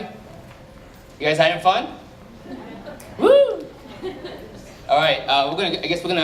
You want to move it down here? Let's move it down. Let's move it down here. Just so we can kind of show you guys a little bit instead of having to point and not having any reference. First and foremost, my name is Alonzo de Jesus. It is an absolute honor to be a part of not only this team, but this community that we have here in Orlando. AIGA, thank you again for thinking to this level of wanting to give back, not just in the context of bringing your creative talent to support other creatives, but to actually impact the organizations that are serving many people that are wonderful, that have great stories, that have things that we can learn about on so many levels, but never have opportunities to be able to share those things.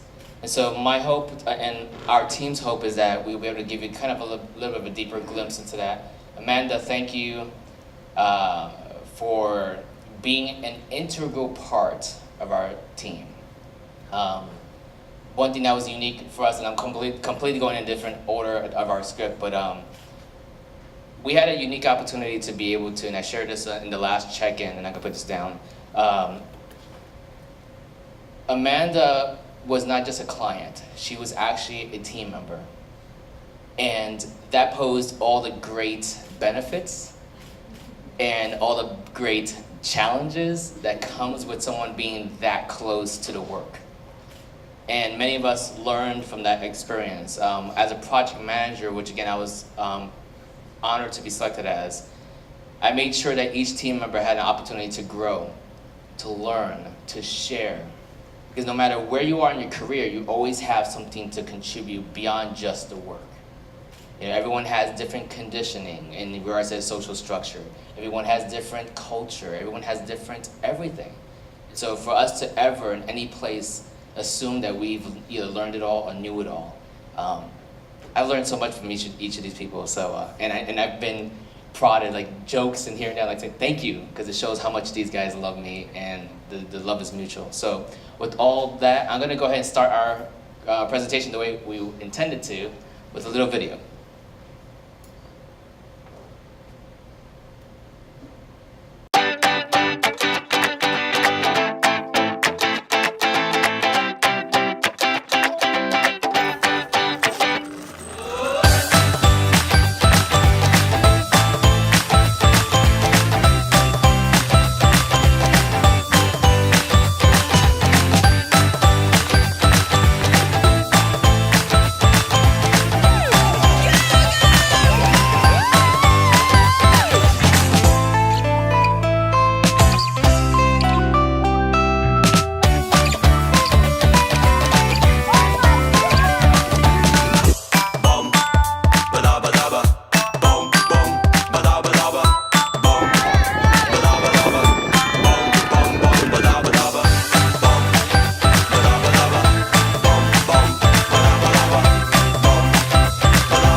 So that video was actually done by one of our newest team members, who is not here today, Colin Morris.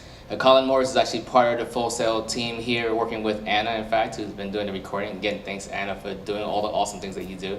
But he was able to jump in when part of our team had to actually leave for other assignments. And so our team kind of did like a tag situation. If you guys want to take a seat or any that good stuff, I'll be glad to take that from you. So kind of chilling. It's all good. We're all casual, so we love this. So one of the things that we did is that we went back to the roots, right, to basic one, and that was to go back to design thinking. So as we did the crazy laundry list of things that we had to accomplish, we definitely doubled back and said, okay, out of all the things we did, what did we do, and how did that apply to the design thinking process? And what we did is we also tossed in a little bit of a bonus, which is the implementation side. So I'm going to do my best too, and I'm actually going to make sure that I see the time here, because one thing I'm very well known for is to be able to talk. Thank you, Brian and team, for giving me just a little bit of that winded space to do that. So I'm going to go ahead and move us forward. The way we moved in our process was regarding to starting with empathizing, then defining, then ideating, prototyping, testing, and then implementing. As we began to empathize, here are the ways we were able to begin our experience, our journey, because each and every one of us in the teams were able to go through a specific and unique journey. Here we were able to actually get to meet each other, and as you saw in the initial video, be able to learn about the processes here through AIGA, and also begin to discuss what each other's talents are, what we're able to do not only in strength, but what are areas of improvement that we also want to have. In fact, I actually took the first week and had individual interviews with each team member to find out what their passion was. What do they want to achieve career-wise? And then begin to personalize their unique experience throughout the project so they can also not only exercise their strength, but grow in the areas that they needed it to be. One of the things that Amanda talked about a little bit earlier was about the content, the information. There's plenty of info, jargon, things that are not understandable or relatable to the people that is trying to serve at times. And sometimes it's so much overwhelming information that for an individual who's going through a unique experience like that, they're not able to take it in. And so those are some of the challenges that Amanda had discussed with us over the series of weeks and the past 2 months. So as we continued to figure out what the problem was and how to go about the process of defining this, we began to have our first meeting. And one of the cool things that we have uniquely again for us was that Amanda's a professor at Valencia College, and so we were able to find a location that was stable, that was creative as well, because that was a creative lab. And we were able to figure out what were the primary goals that we needed to look at. As she began to shoot off the whole laundry list, we became like, wow, like this is not one project, this is actually 4. So we had to make some very tough decisions. Michelle and Izzy have been awesome with helping me to not be in the clouds all the time, but be able to be realistic about what can be accomplished. So even as a project manager, it's important that in whatever leadership role you play, you listen to your team because they are equal with you. You're not above them, you're not below them, you are with them. And so it is our journey together. So we talked about the primary and secondary goals that we had. As we established those, we began to define who were the project owners. And some of this had to deal with people's strengths, but also again, as I mentioned before, their passions and where they wanted to grow. So purposefully, we began to assign a project ownership or making champions of individuals over specific areas to make sure that, number one, they had the capacity to learn about project management on their own, have a sense of ownership, and also accountability. And that's all part of the experience that's very important to have. We also talked about who are the people going to be on their team, supporting them, cheering them on through the process. We also began to look at what resources would we use. Obviously, I come from a world where left brain and right brain, as I've used Excel, I've used visual pieces, I've used Trello, but my team had a mixed experience. So I tried to find out, okay, well, let's go ahead and look at Trello because it's one of the standards in the creative industry, in addition to other measures. But one of the things that we also realized is that even though this Trello package was actually set up, we very quickly realized that we definitely needed to still go back to an Excel type format, but still maintaining the visualization that's necessary for us creative. So you had people who are analytical and those who are very visual. So we went over and I got in contact with people at Monday, which is formerly known as The Pulse. We're very happy to hear about what we're doing. I told them all about AIGA and the program that they had, and they were so excited about it that they actually gave us a 3-month sponsorship. To which also, as I mentioned to the board members, we are now in talks about how to expand that to AIGA proper, and be able to make sure that by next year there are things in place for those teams to have for free right off the gate. So here we'll break down 4 key areas of projects, and I'm going to do my best to be quick about it and be simplistic. If you have any more questions after the meeting, I'd be glad to stick around for that. And then also, one of the intents is that we know that there's a lot more than what meets the eye here, so we're working on putting in a formal report. We'll actually go a little bit more comprehensive in regards to what we did, and also cover the things that we didn't cover in our presentation here today. So in regards to the RSB rebranding, that was something that, that Amanda right off the gate indicated to us, and we also identified during the kickoff. Both Michelle Morelli and Izzy Martinez, both of them have a graphic design background. Michelle has 3 years in the industry right now, and Izzy actually is here a student at Full Sail. So both of them bring their unique experiences as well as their fresh mindsets. And so, as you can see, respective of their shirts, Michelle actually was captain or champion of the Redefining Spina Bifida side of the project, and Izzy was a champion of World Spina Bifida Day. So with RSB, what we realized is that there was a long logo history. She started with just typing out the name. Then she started to box it with a little thin line. And she was blessed at some point to have Gabriella. You here somewhere? Gabriella, there she is. Gabriella actually had the first rendition of an actual logo for them to utilize until we came along with the project. And Gabriella, thank you very much for the work that you have done. We were able to see, team please applaud her. She's basically the team member that we did not have, but we very much wanted to make sure we gave her a nod because we very much appreciated all the work that she did ahead of time. And then in the far right corner, you'll see, as well as in the shirt, the logo that we landed with. To share a little bit more about that, again, here's what Gabriella worked on beforehand, looking at the aspect of how do we feature the aspect of the defect that Amanda was talking about. She took a literal approach while also embracing the photography element. And I think that was really, we all thought that was very savvy of her. But we began to see some challenges moving forward in more of what Amanda was sharing with us, as well as what we were visualizing from what we were hearing from the community. And that's actually something that we were able to do because we had more time to go in depth. So as we began to ideate, we began to look at these first logo drafts, illustrating aspects. Here, in fact, what's really unique about that is that some of these images here have spawned inspiration for other project pieces that are needed for the future, and that'll be reflected in the very end of this presentation. We began to then look at how to bring that into digital form, and what was very unique here was looking at the vertebrae on the middle right, the left-hand side, the vertebrae and the heart. That was something that stood out from the sketches we had before, and something that actually stuck with the community beforehand when we were getting real-time feedback from community members around the world. So we began to proceed forward, and as we prototyped this further, this is where we began to move closer to a tighter icon type topography combination, and then starting to land on which colors to utilize. The colors that are prominent in the industry or the field for spina bifida is teal, but that is actually for the United States. And very quickly through our research, we learned that the UK utilizes yellow.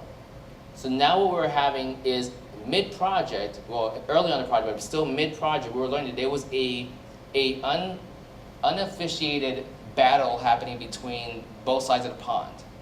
And so how do you represent that? So as we began to work further, we started looking at colors and what's on trend and what is actually going to work to help bring about unity, which was a key word and value that we heard from Amanda, between what's happening here in the US and what's happening abroad.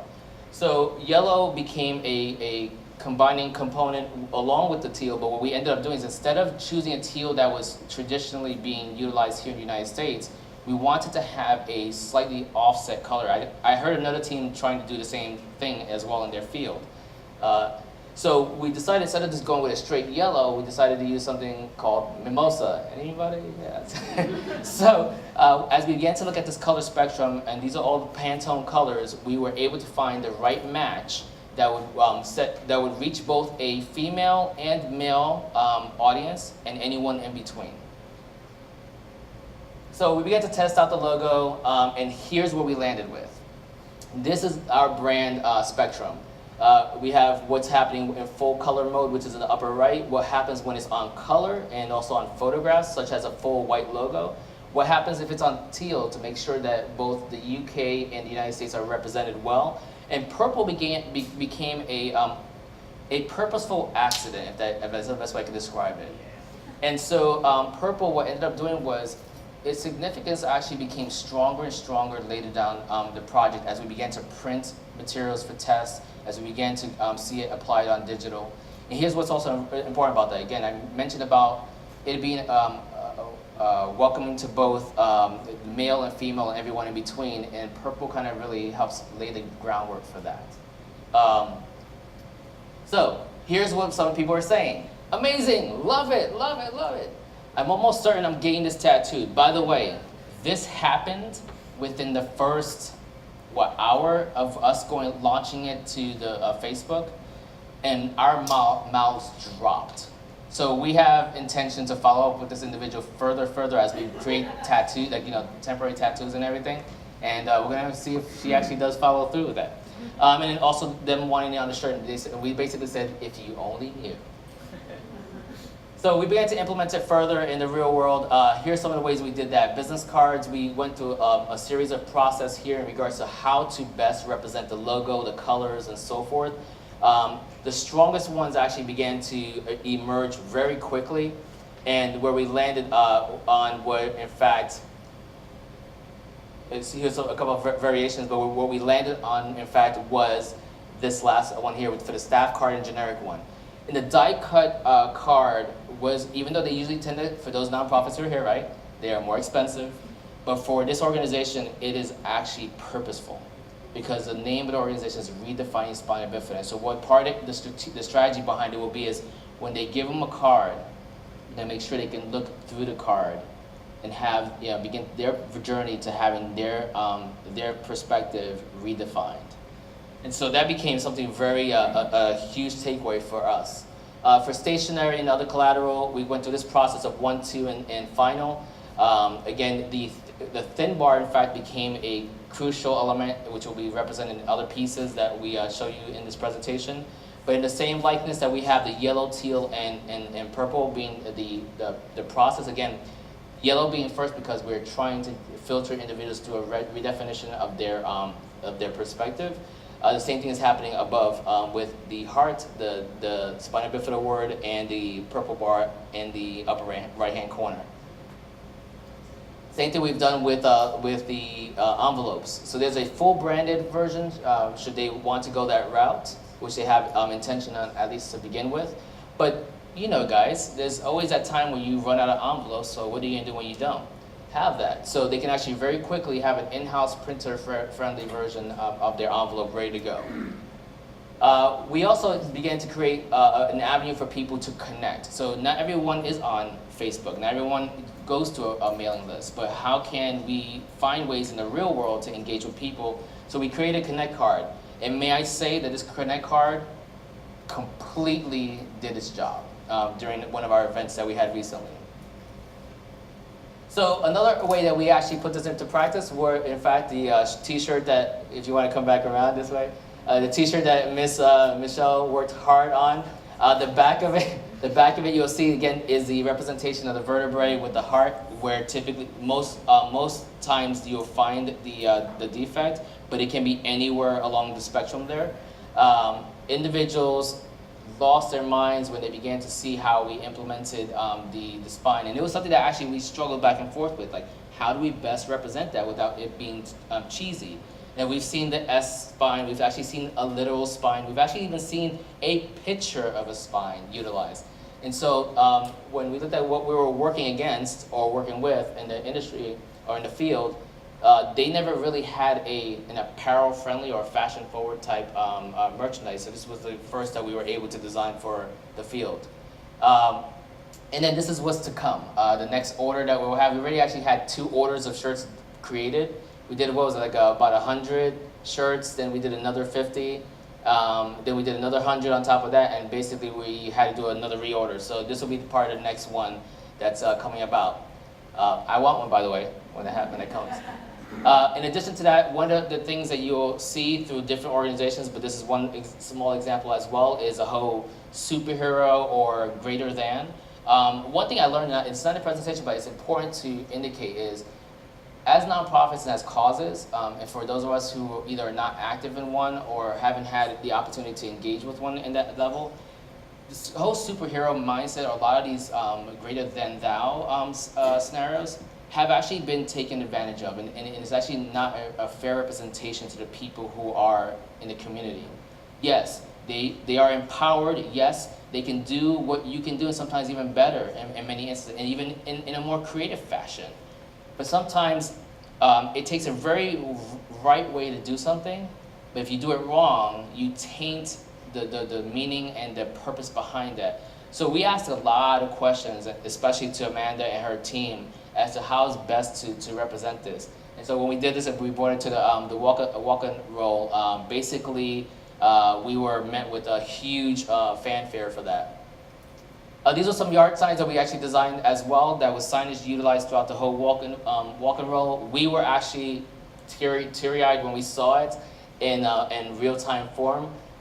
So this is really great. Featuring a lot of the photos that tell the stories, and also representing appropriately the brand, so people can become fully known about what the change was beyond what was on Facebook. So a lot of people who are on Facebook who are in the area, they were told to come down to the event as well. Yes, hey, yay, we're 15K. Thanks, Amanda. So I'll come to you to move forward from there, because I don't touch that point. So here's some real life examples of what it looks like. This was fantastic. So World Spina Bifida was the project that basically applied the greatest level of pressure. And I want to make sure I look at this time. Sorry, guys. It turned off on me. Better just keep talking. Okay. Sorry. World Spina Bifida Day it was the greatest amount of pressure that was applied to us as a team. Whereas we thought we would have, into the very last day of the project to just bring out deliverables. No, we had a target, and it was yelling at us every single day. And so World Spina Bifida Day is exactly what I mentioned a little bit earlier.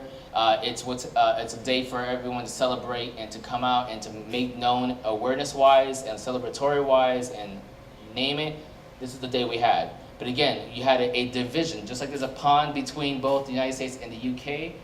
There was never a united way to celebrate this, and this was the first wave. And again, I commend Amanda for taking up leadership and standing up to be able to bring unity to the groups. And so we created a logo that would help represent that, and we've got some feedback for future modification to it, in fact. So here's some of the sketches we had working forward. Each one of these could probably have lived in its own right. We continue to play devil's advocate and find ways to really hone it down to what it needed to be. And when we continue to prototype it, this is where we landed. We began to say, okay, the one that out of all the designs, it needs to be a box, it needs to be a heart. How do we in fact represent the defect without it being so obvious in your face, but to represent the love, the joy, and everything in between that exists in the community. And so this is where we ended up. So the bottom right was the winner. And when we tested it out, this is what we heard from the people. This little thing means so much, thank you. I just love the meaning, because we all need, because all we need is love, and this team is a blessing to a lot of families. So we began to look at how it would play out in different methods. So we, of course, with white, with teal, with black and white. And in full implementation, we have the t-shirts, there it goes.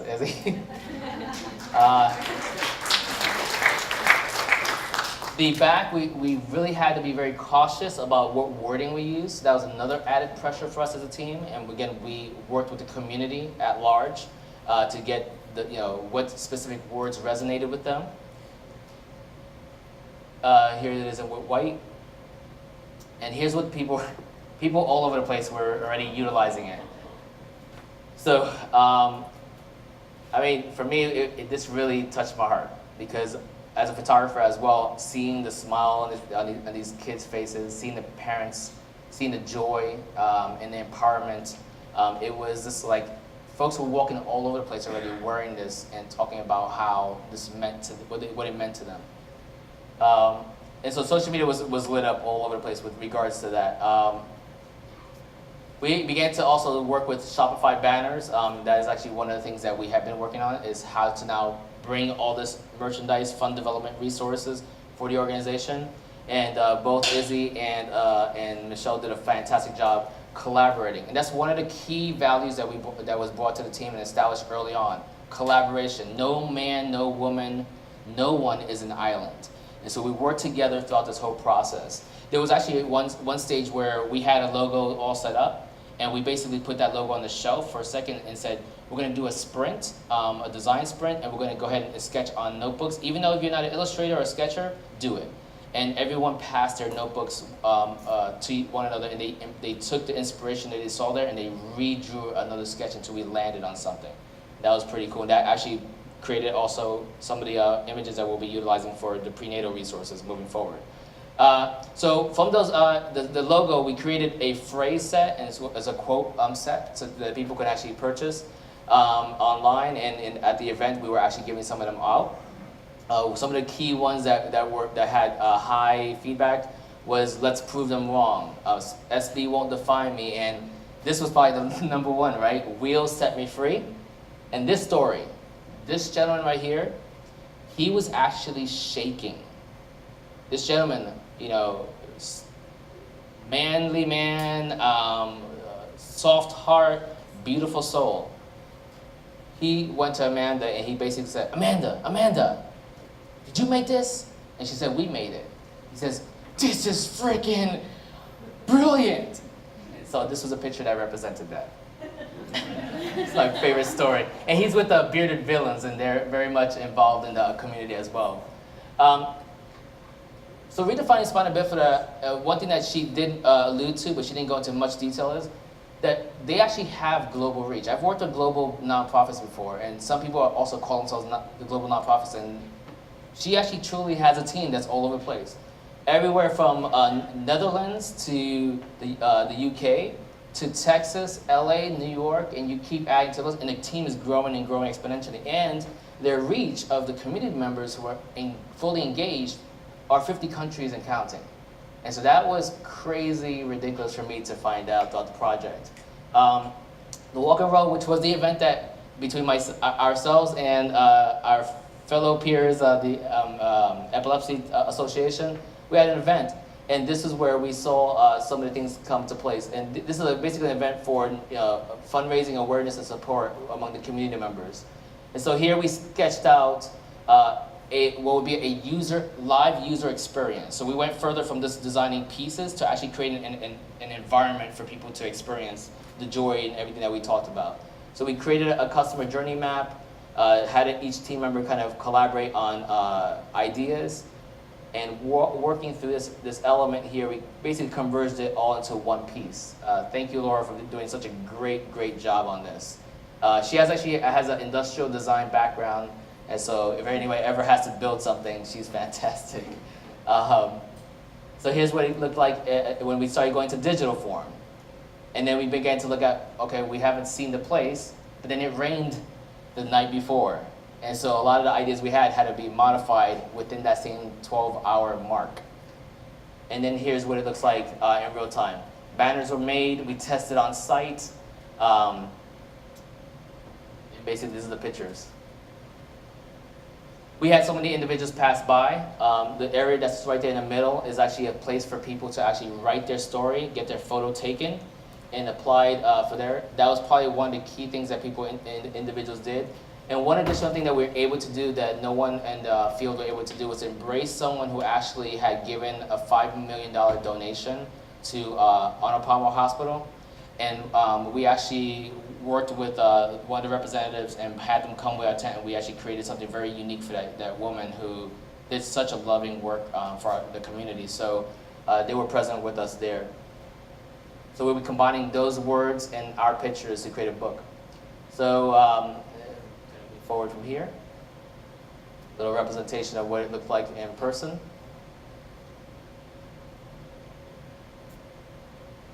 And here are some of the individuals who are just basically drawing some of those pictures and saying great things about the woman who partnered with us in that way. Familiar face right there in the middle. And I gotta tell you, we left there full. Full in so many different ways. We were very tired. Very tired. But you don't think about that when you're in the middle of that environment. To begin to wrap this up really quickly, I'm gonna speed through this, so please bear with me. We did look at social media. Again, hey, yeah, we're 15K. During the sprint that we had, just in a few number of, about a week or so, we actually, the community grew about 1,000 individuals strong, now making it the second largest in the world. And then we actually created Facebook frames, which is something that the field had not necessarily done effectively in the past. So we created a way to bring about the World Spina Bifida Day logo again to unite everyone. And we did a teal and a white one, so that those who felt strongly against using teal because they were overseas or just didn't like teal in general on their face, we created a white one. Hey, you know, to each his own. So we want to make sure everyone had the opportunity. We also created, just like the clip you saw early on, another clip for Tony Torres, who is actually an extreme sports individual member of the community. And the video is awesome, so if you want to check it out, just go onto this Redefining Spina Bifida Facebook, and it'll be up there. And for the next steps, so again, remember I told you we had a crazy shopping list, which is one of the reasons why I'm running way too long, so thank you for not pulling off the stage. This is a shopping list moving forward, and it's basically 10% of what we've talked about, and we actually have a meeting after all this to talk about further. But among those different things, we're talking about the Shopify launch, which will be happening most likely next week, with added elements. I Am Redefining Spina Bifida campaign, which is one of the shirts that we also had designed, and then a fund development strategy for her to move forward with. And so part of this will take multi-phases, but she is like anybody else, right? One individual leading a team of individuals. So the RSB website is something that we've actually had begun planning out. She is a, what was the word? Mind map queen. Yeah. So we had mind maps on top of mind maps. So we have a full mind map for RSB. We have a mind map, small mind map for WSBD, which is the World Spina Bifida Day. And then we have prenatal resources website as well. And one of the things that for me was, as a big global thinker for myself, what I was excited about was we began to brainstorm a Spina Bifida global initiative. And that's something that will be coming hopefully in 2019. Fund development, these are some areas that she has participated in. The dip jar, if you ever never heard of a dip jar, the dip jar actually is a kind of a present experience for individuals to actually, instead of you going through, hey, go to this website, put in this information, and follows 20 million steps, the dip jar actually is you're able to take a card. I wish a card was right there, I would just show them the thing, but you can actually just kind of try it out yourself and hear what it sounds like. It's a full experience. They even talk about people where they dipped like 10 times just because they feel the transaction of the experience of giving to the individual. So there's also some of the traditional ways to do that. The Shopify, as I mentioned before, this is what we have designed in the back end. This will be going live. The expectance time is by end of next week. Here are some images for you to look at. We've also created free digital goodies. Thank you, Izzy. Where basically they can put it on their phones, on their laptops, their tablets, and they can celebrate not only the day of World Spina Bifida Day, but throughout the year. And then also, again, here's just a representation of the goods on the website. So this is our dip jar. It arrived yesterday. The team was fantastic. They actually paid for expediting to make sure that it was here for our presentation. They're very readily available. I got to work hand in hand with the COO of the company. It was pretty cool to see that. And then, like I mentioned, the map mind queen, here's Amanda and what she broke down. So as we're working through next steps, the prenatal resources is going to probably be a game changer for the industry at large. Again, this will be reflected in the report, guys. Spina Bifida Stories is also a separate website which will merge the values of the Mighty and the Humans of New York, which are two major portals for stories to be given. So there'll be a hybrid happening between those two. And then these are the faces of individuals. I wanted to at least give 30 seconds to each individual here to just share one key takeaway for them related to the project. Because one thing I never like to be is the one person talking all the time, just like I just did now. Alright, ladies first. So, I know 30 seconds is going to be a lot considering that there's 3 more here, but basically, honestly, a key takeaway for me and everything like that from this whole Changemaker project and everything like that was I started off with day one, I said good work for good people, and I'm happy to say that this was my first real world experience, everything like that. I'm still in school. I still got another year to go. And I like to say that we did a pretty damn good job and everything like that. I mean, hell, you look at all the stuff out here, and we got ourselves a nice little supply of stuff to show. So I think the team did a fantastic job, and it was a great real world experience, pretty much. I think it's really important to collaborate because you find out so many good ideas, together. So that's definitely one of the biggest. I got to say that this experience was great for me. I just came to the country 5 months ago, so when we started, we were 3 months ago. I didn't know anyone, so for me it's been great just to hang out with them. It's been a great experience for me. And also, since we started the project, I got this feeling that nothing was impossible for us. Amanda was throwing stuff at us, and she was like, do you guys think this is possible? And Alonso was always, yeah, we can do it. So that's amazing just to feel that you can do whatever you set your mind to it. So thank you. All right, so the last thing we have, and just the same way we started, this is what's I think very important, the same way we started, same way we did the transition, the same way we're gonna end, that it's not about us. It's about the community we're serving. So we want to end with the World Spina Bifida Day video, and hope you guys will enjoy.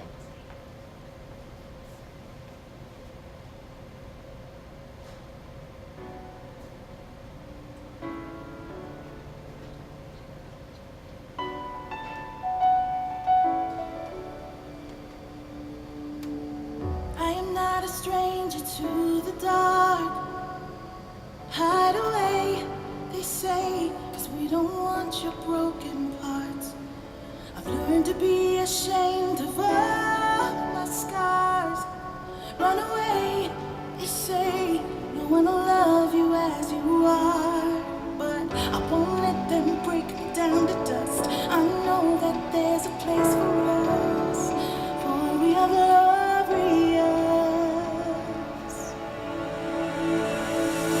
When the sharpest words wanna cut me down, I'm gonna send the blood, gonna drown a mind. I am brave, I am bruised, I am who I'm meant to be.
This is me.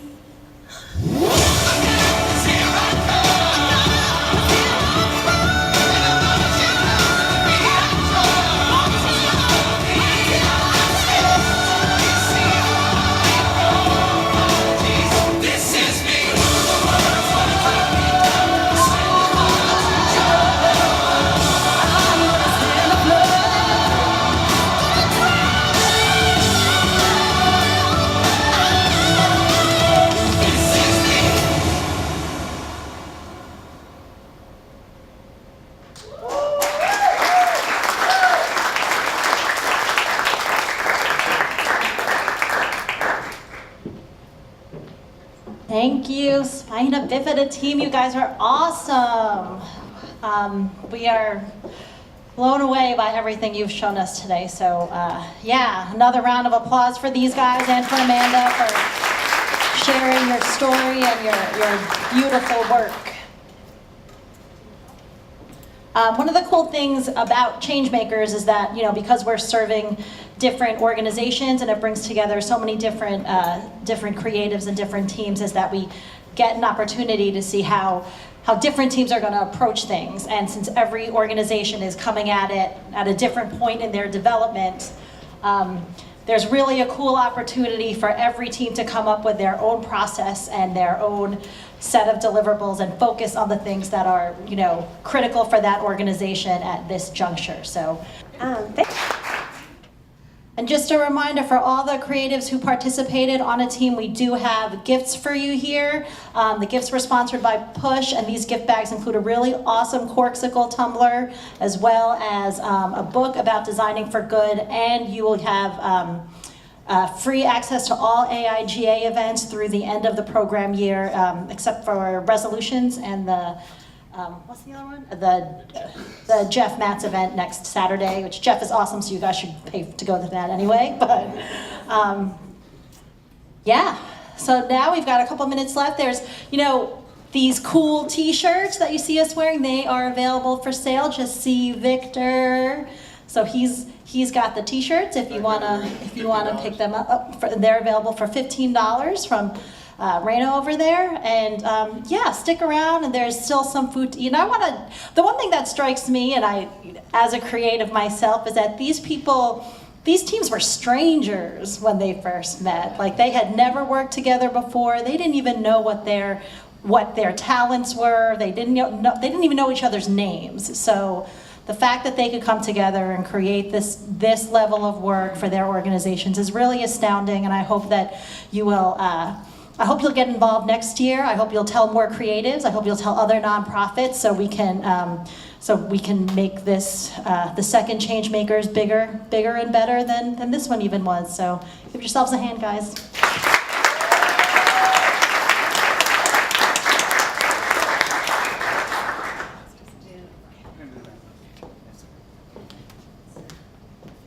All right, guys. Well, if you want to stay connected with your creative community, feel free to join the Orlando Designers Slack. I'm an admin, and you can also just go to this web address here, and it's a great place to either find and or post jobs. If you're looking for feedback for any work or anything like that, it's also a great place. And if you like looking at funny GIFs, it's also a really great place to go.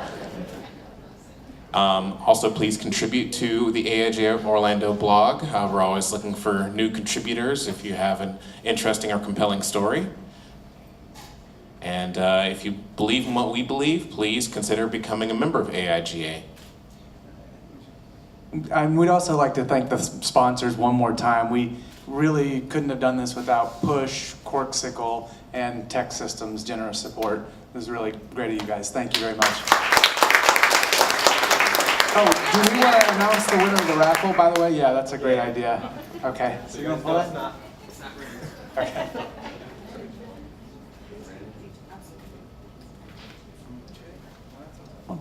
I hope I'm getting this right. It looks like Nikita Nikolaya. Is that awesome? Very good. Congratulations. Oh, and thank you guys all for coming out. As Diane said, please stick around for any remaining food and chit-chat and socializing, whatnot. And one more time, can I give a big round of applause to Avery, Brian, Gina and Chapman for putting all this together. They did an amazing, amazing job. What am I doing? Okay. And then, of course, Diane Levine for being our MC. Thank you so much. Thank you all for coming.